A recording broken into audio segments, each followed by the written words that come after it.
और फिर जवाबी कार्रवाई करते हुए पुलिस ने बदमाश के ऊपर फायरिंग की। बदमाश के पैर में गोली लगी। गोली लगने के बाद बदमाश घायल हुआ, जिसे अस्पताल में भर्ती कराया गया है। रायवाला लाल थप्पड़ क्षेत्र में एनकाउंटर हुआ है।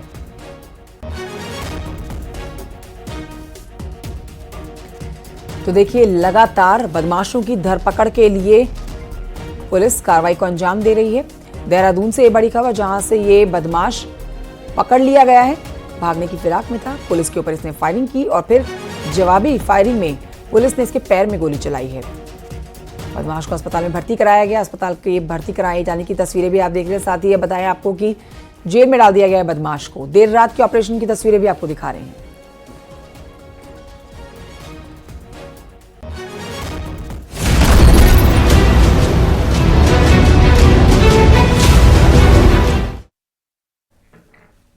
पहाड़ में लगातार बर्फबारी जारी है। प्रचंड ठंड की बात करेंगे। देखिए, उत्तरकाशी में पिछले 2 दिन हुई बर्फबारी परेशानी का सबब बन गई। बर्फबारी की वजह से गंगोत्री हाईवे सुक्की टॉप से आगे बंद है। वहीं यमुनोत्री नेशनल हाईवे फूलचट्टी से खरसाली तक बर्फबारी के कारण बाधित है। इसके अलावा 4 ग्रामीण मोटर मार्ग भी बंद है, जिन्हें खोलने की कोशिश की जा रही है। गंगोत्री के हर्षिल में बड़ी संख्या में पर्यटक पहुंचे हुए हैं, जिनकी गाड़ियां हर्षिल घाटी में फंसी हुई हैं। तो बर्फबारी का आनंद लेने के लिए पहुंचे हुए ये पर्यटक अब मुसीबतों का भी सामना कर रहे हैं। तेज बर्फबारी की वजह से सड़कें कहीं पर जैम हो रखी हैं। इसी पर और जानकारी हमारे सहयोगी बलबीर परमार देंगे। बलबीर, देखिए, इस मौसम का और खास तौर पर न्यू ईयर के वीकेंड का वीक का सबको इंतजार रहता है और इसी वजह से पहाड़ की तरफ रुख कर रहे हैं भारी संख्या में सैलानी इस समय। आप उत्तरकाशी से अपडेट दीजिए, क्योंकि जानकारी मिल रही है तेज बर्फबारी की वजह से कई रास्ते बंद और ब्लॉक हो रखे हैं, जिसकी वजह से रास्ते जाम हो रखे हैं। क्या अपडेट्स हैं इसके ऊपर? जो गंगोत्री हाईवे है, हम पहले गंगोत्री हाईवे की बात करते हैं। गंगोत्री हाईवे में सुक्की से आगे जो हाईवे है हरसिल गंगोत्री धाम तक पूरी तरह से बंद है। हालांकि जो बीआरओ है मार्ग को खोलने में जुटा हुआ है। इस बीच में जो पर्यटक है बड़ी संख्या में रुक किए हुए हैं, क्योंकि 31st मनाने बड़ी संख्या में हरसिल घाटी में जो पर्यटक है वो पहुंचते हैं और बड़ी संख्या में पहुंचे हुए भी है। कई फंसे हुए हैं, उनके वाहनों को निकालने की कोशिश बीआरओ द्वारा की जा रही है। तो कह सकते हैं कि बर्फबारी का इंतजार जो सैलानी है उन्हें रहता है। वो अच्छी खासी बर्फबारी 2 दिन में देखने को मिली और चेहरे उनके खिले हुए। हालांकि ठंड से उन्हें परेशानी का सामना करना पड़ रहा है। जो 1 दिन के लिए आए थे उन्हें 2 दिन बिताने पड़ गए, क्योंकि बारिश के कारण जो हाईवे है बंद है। हाईवे खुलने का इंतजार कई पर्यटक कर रहे हैं, क्योंकि उन्हें अब अपने गंतव्य को भी लौटना है। और बड़ी संख्या में जो और पर्यटक है वो भी हाईवे खुलने का इंतजार कर रहे हैं और बर्फबारी का आनंद लेने के लिए वो मुखवा हो, हर्षिल हो, धराली हो या फिर गंगोत्री धाम हो, वहां तक पहुंचना चाहते हैं। क्योंकि ये घाटी अपने आप में ही काफी सुंदर है। हर कोई इस घाटी का लुत्फ उठाना चाहता है, क्योंकि बर्फबारी के बाद काफी सुंदर नजारे यहाँ देखने को मिलते हैं। और इस नजारे को देखने के लिए बड़ी संख्या में जो पर्यटक है वो रुक किए हुए हैं और पहुंचे हुए भी है। तो इसमें अपडेट यही है कि बीआरओ लगातार मार्ग खोलने की कोशिश कर रहा है। लगातार काम जारी है। भारी बर्फबारी के बीच में देखिए कई रास्ते ब्लॉक हो रखे हैं, जिस पर जानकारी हमारे सहयोगी बलबीर परमार दे रहे थे। शुक्रिया बलबीर आपका जानकारी के लिए। और आइए बढ़ते हैं आगे। चमोली की खबर आपको बताते हैं, जहां पर 2 दिन बारिश और बर्फबारी के बाद आज मौसम थोड़ा साफ है। और देखिए, औली में भारी बर्फबारी हुई है। हर तरफ सिर्फ बर्फ ही बर्फ आपको नजर आने वाली है। औली में भारी संख्या में पर्यटक इस समय पहुंचे हुए हैं। नए साल का जश्न मनाने के लिए सैलानी पहाड़ का रुख कर रहे हैं। नए साल से पहले पहाड़ों में इस बार अच्छी खासी बर्फबारी भी हुई है, जिसका लुत्फ, जिसका आनंद सैलानी उठा रहे हैं।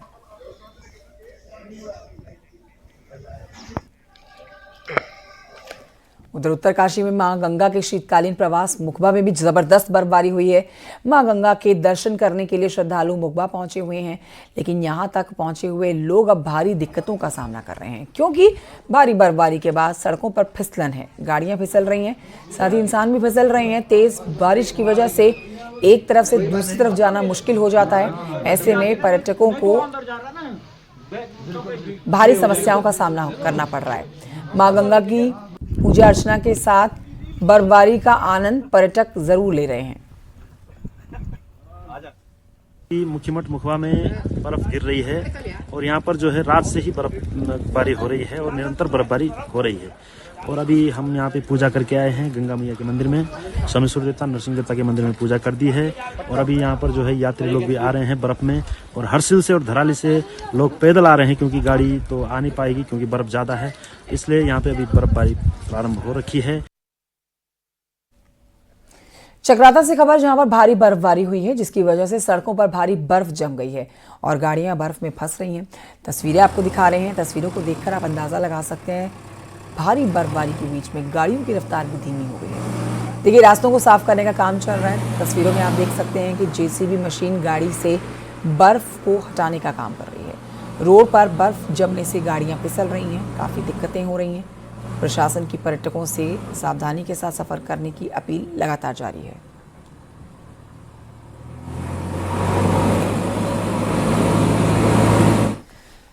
पिथौरागढ़ से खबर जहां पर ऊंचे इलाकों में भारी बर्फबारी इस समय हो रही है और भारी बर्फबारी के बीच में सुरक्षा बलों के जवान मुस्तैदी से अपनी ड्यूटी निभा रहे हैं।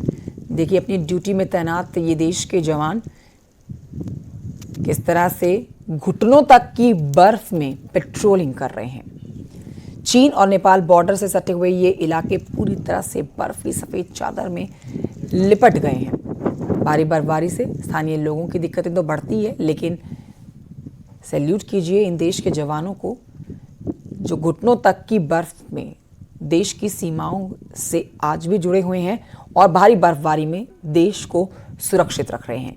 व्यास घाटी में नेपाल बॉर्डर पर एसएसबी 2 फीट बर्फ में भी सीमाओं की सुरक्षा में जुटी हुई है। करीब 10,500 फीट की ऊंचाई में एसएसबी के जवानों का हौसला हर किसी के दांत खट्टे करने पर मजबूर उनको करने के लिए काफी है। ये जवान 2 फीट गहरी बर्फ में ऐसे हालात में काम कर रहे हैं जब ऊपर से लगातार बर्फ गिर रही है और नीचे पड़ी बर्फ घुटनों तक जमा है।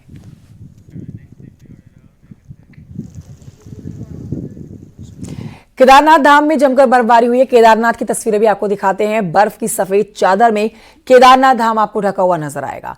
बर्फबारी के बीच में आईटीबीपी के जवान धाम में मुस्तैदी के साथ डटे हुए हैं और केदारनाथ के साथ ही तुंगनाथ धाम, मद्महेश्वर धाम, इसके साथ उच्च हिमालय क्षेत्रों में जमकर बर्फबारी हुई है। निचले क्षेत्रों में शीत लहर का प्रकोप लोगों को परेशान कर रहा है।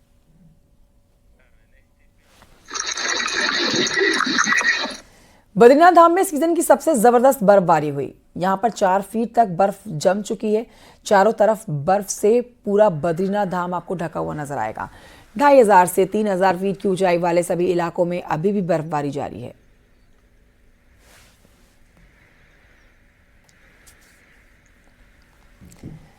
देखिए, 2 दिन के बारिश के बाद सौर घाटी पिथौरागढ़ में ऐसे नज़ारे देखने को मिले हैं जो देखने वालों के लिए किसी चमत्कार से कम नहीं है।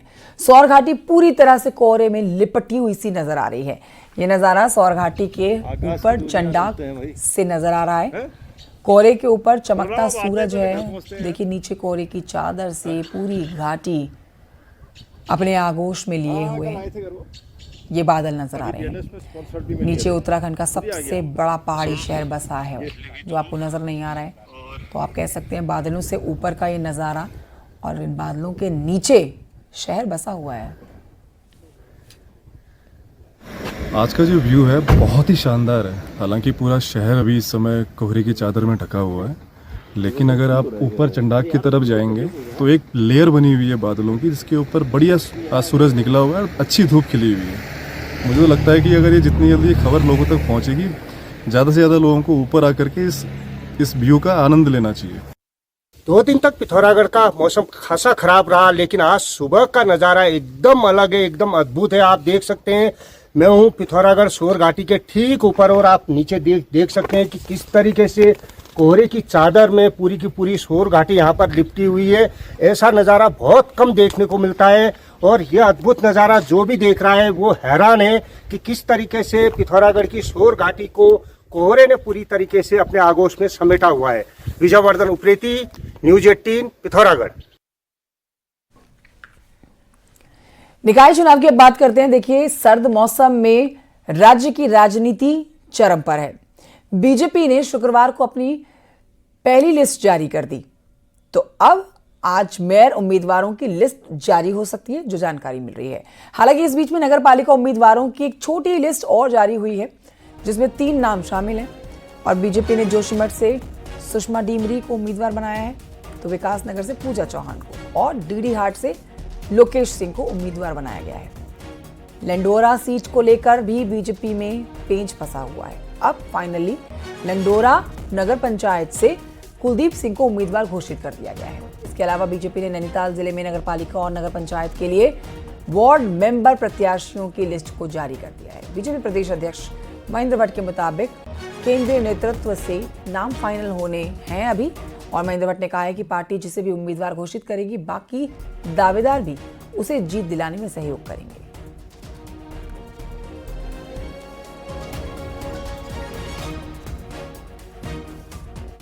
तो यही बड़ा सवाल है कि शहर का सरताज आखिर कौन बनेगा। देखिए, कांग्रेस को भी 8 नगर निगम में मेयर उम्मीदवारों की घोषणा करनी है। नेता विपक्ष यशपाल आर्य के घर कल देर शाम बैठक चली है। कई सीटों पर सहमति नहीं बन पाई है। कई सीटों को लेकर नेताओं ने एक राय नहीं बनाई है।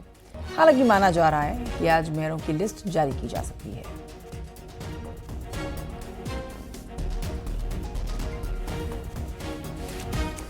सुनील नप्रभात और जानकारी के साथ हमारे साथ लाइव इस समय मौजूद है। सुनील नप्रभात, बीजेपी कांग्रेस जीत के दावे तो कर रही है, लेकिन देखिए अभी तक की अगर बात करें तो नाम पूरी तरह से घोषित नहीं किए गए हैं। बीजेपी ने कुछ नाम घोषित कर दिए, लेकिन कांग्रेस के पास तो लग रहा है उम्मीदवारों का टोटा है। अब तक नाम घोषित भी नहीं किए गए हैं, साथ ही जो बैठकें चल रही हैं वो भी बेनतीजा निकल रही है। बिल्कुल कंचन, और नॉमिनेशन में भी महज 2 दिन बचे हुए हैं। लेकिन बीजेपी की भी हम बात करें तो अभी बीजेपी को करीब 4 से 5 नगर पंचायतों पे कैंडिडेट फाइनल करना बाकी है। इसके अलावा नगर निगम 11 के 11 नगर निगमों पर को लेकर भी बीजेपी के अंदर मंथन चल रहा है। बीजेपी के प्रदेश अध्यक्ष महेंद्र भट्ट कल से दिल्ली में डटे हुए हैं। बीजेपी ने कहा था कि जो मेयर के जो कैंडिडेट होंगे वो हाईकमान यानी कि दिल्ली से फाइनल होंगे। तो दिल्ली में इस बात को लेकर मंथन चल रहा है। और जहां तक जो बीजेपी के अपना एक पॉलिटिकल पैटर्न रहा है वो बताता है कि आज देर रात तक बीजेपी 11 के 11 जो नगर निगम है उनके मेयर के दावेदारों की लिस्ट जारी कर सकती है।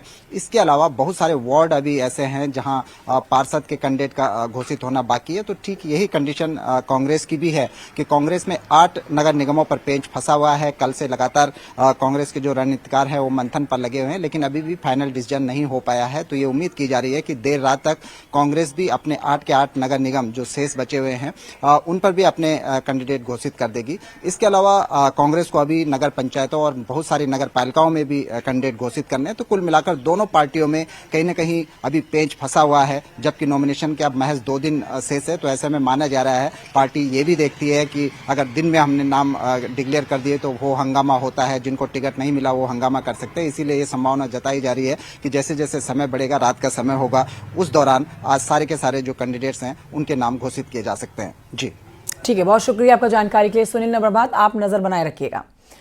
निकाय चुनाव के नामांकन के लिए अब सिर्फ 2 दिन बचे हैं। देखिए, बीजेपी नामांकन से लेकर चुनाव तक में पूरी ताकत झोंकना चाहती है, तो वहीं सत्ता से बाहर बैठी कांग्रेस को निकाय चुनाव में अच्छे प्रदर्शन की पूरी उम्मीद है। रिपोर्ट देखिए।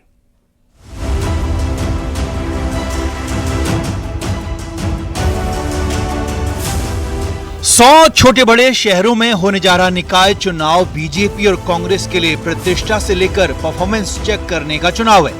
ऐसे में बीजेपी नॉमिनेशन से लेकर चुनाव की तारीख तक पूरी ताकत झोंकना चाहती है, तो मुख्य विरोधी कांग्रेस को हर अहम सीट पर अपना दम भी दिखाना चाहती है। इसी को देखते हुए नॉमिनेशन में किसी सीट पर मुख्यमंत्री पुष्कर सिंह धामी मौजूद रहेंगे, तो किसी सीट पर कैबिनेट मंत्री, तो कहीं बीजेपी प्रदेश अध्यक्ष महेंद्र भट्ट खुद मौजूद रहेंगे। इतना नहीं, नगर निगमों में चुनाव की जिम्मेदारी भी अलग अलग कैबिनेट मंत्री को सौंपने की तैयारी है।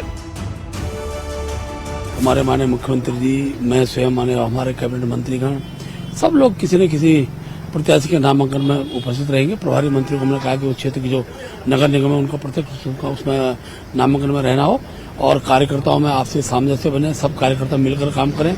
इसके लिए हमने जिला स्तर पर टोली बनाई है, और जिन कार्यकर्ताओं का किसी कारण में टिकट नहीं हो पाया, पार्टी उन सब कार्यकर्ताओं की चिंता करती है। समय काल परिस्थितियां होती है जिसमें व्यक्ति को आगे बढ़ने का अवसर प्राप्त होता है। तो मैं कह सकता हूँ भारतीय जनता पार्टी की प्रत्याशी की घोषणा के बाद एक अच्छा माहौल पूरे प्रदेश के अंदर है। हम सभी जगह चुनाव जीतेंगे। लोकसभा चुनाव के बाद निकाय चुनाव ऐसा चुनाव है जिसका रिजल्ट बीजेपी और कांग्रेस को 2027 की पिक्चर दिखाएगा, क्योंकि ठीक 2 साल बाद विधानसभा चुनाव होना है। बीजेपी को 100% भरोसा है कि रिजल्ट पक्ष में रहेगा, तो कांग्रेस के मुताबिक निकाय चुनाव कोई केदारनाथ उपचुनाव नहीं है जहां बीजेपी सरकार ने पूरी ताकत झोंक दी थी, बल्कि निकाय में जनता अपने हिसाब से वोट करेगी। ये तो उपचुनाव थे तो सरकार मैनेज कर लेगी, पूरी की पूरी सरकार 5-5 मंत्री एक जगह लगा दिए गए तो कर लेगी। लेकिन ये जो चुनाव है ये आम जनता में जो है करीब करीब 200 से ज्यादा वो हैं या इकाइयां हैं, उनमें चुनाव होना है तो सरकार की भी ताकत इसमें बढ़ेगी और हमारे वर्करों का जो जोश है, हमारे नेताओं की जो एनर्जी है वो इस समय निश्चित रूप से बढ़ी हुई है और हम इसमें भाजपा को सशक्त देंगे। निकाय चुनाव शहर की सरकार का चुनाव है, जिसका रिजल्ट बीजेपी सरकार के 3 साल के कार्यकाल का आकलन भी होगा। ऐसे में बीजेपी नॉमिनेशन से लेकर प्रचार में सरकार और संगठन को झोंकने की तैयारी में है, तो सत्ता से बाहर चल रही कांग्रेस कितनी टक्कर दे पाती है, ये देखना दिलचस्प होगा। देहरादून से न्यूज़ 18 के लिए दीपांकर भट्ट की रिपोर्ट।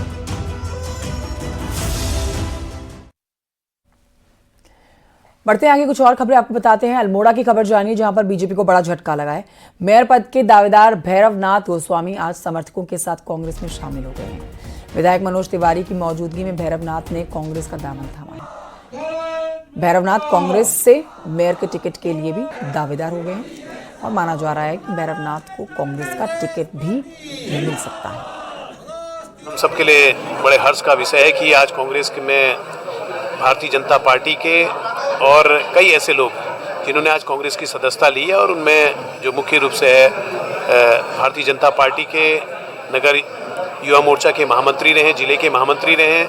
जी, मैं माननीय विधायक जी के लगातार प्रयासों से और उनके कार्यों से प्रभावित होकर मैं आज इस राष्ट्रीय कांग्रेस पार्टी में अपने परिवार के रूप में आज समर्पित हो रहा हूँ। कितने लोगों के साथ? लगभग 100 से ज़्यादा लोगों की संख्या है। बड़ी खबर आ रही है इस समय हरिद्वार से, जहां पर कनखल के आश्रम में घुसा है गुलदार के घुसने से अफरा तफरी मच गई है। वन विभाग की टीम मौके पर पहुंची हुई है। गुलदार को रेस्क्यू करने का प्रयास किया जा रहा है। हमारे सहयोगी इस पर और जानकारी देंगे। देखिए, गुलदार को पकड़ने के लिए वन विभाग की टीम पहुंची हुई है। पुलकित और जानकारी के साथ फोन लाइन पर मौजूद है। पुलकित, क्या अपडेट्स हैं? क्या गुलदार को पकड़ लिया गया है या अभी भी ऑपरेशन चल रहा है?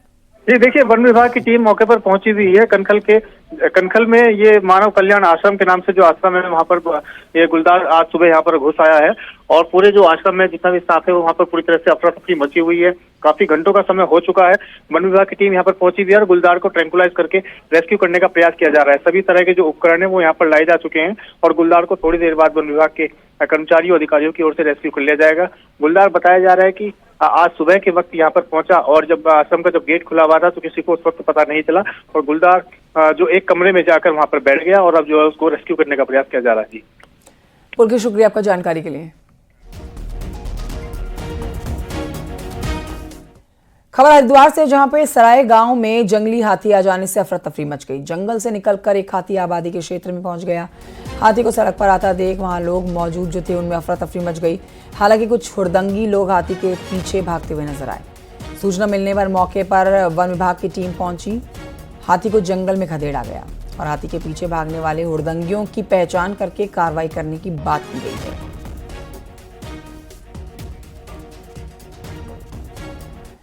पौड़ी जिले में पाबो ब्लॉक के कई गांवों में इन दिनों भालू का आतंक है।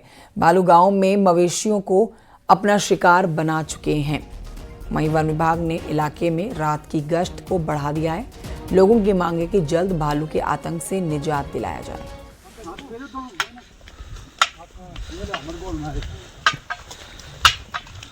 खबर देहरादून से है, जहां पर सेलों पर जीएसटी लगाने की तैयारी है। जीएसटी डिपार्टमेंट इसके लिए तैयार कर रहा है एक पूरा खाका। 20 लाख सालाना टर्न ओवर वालों पर जीएसटी लगेगा। इसके लिए बाकायदा सर्वे का काम शुरू कर दिया गया है। लेकिन ये है कि बहुत से ऐसे जानकारियां आ रही हैं कि जो बड़ा काम कर रहे हैं लेकिन वो जीएसटी के लिए, जिसे मैं कह सकता हूँ, वो बिल नहीं दे रहे हैं। तो उसका मतलब ये है कि वो उनकी जो सेल है वो दिखाई नहीं दे रही है। तो हमारा ये प्रयास है कि हम सबसे ये कहेंगे कि वो अपना रजिस्ट्रेशन कराएं। पहाड़ की पुरानी भवन शैली पर्यावरण के करीब तो थी ही, साथ ही ये भूकंप से भी निपटने में खासी कारगर थी। बावजूद इसके पहाड़ सीमेंट के जंगलों में तब्दील हो गए। ऐसे में अब जीबी पंत हिमालय पर्यावरण संस्थान नई तकनीक पर काम कर रहा है। ये तकनीक आधुनिक भवन शैली को पुरानी शैली से जोड़ेगी। रिपोर्ट देखिए।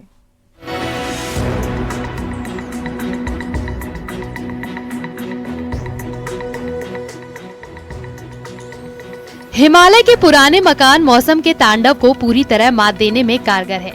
यही वजह है कि पुरानी शैली के मकान जहां सर्दियों में गर्माहट का एहसास कराते हैं, वहीं गर्मियों का असर इन पर नहीं के बराबर होता है। यही नहीं, ये भवन भूकंप से भी निपटने में पूरी तरह कारगर है। उत्तराखंड में आज भी सदियों पुराने ऐसे मकान मौजूद हैं, जिनका बड़ा भूकंप भी बाल बाका नहीं कर पाया। ऐसे में अब जीबी पंत हिमालय पर्यावरण संस्थान ऐसी तकनीक पर काम कर रहा है जो नई भवन शैली में पहाड़ की पुरानी शैली को जोड़ेगा।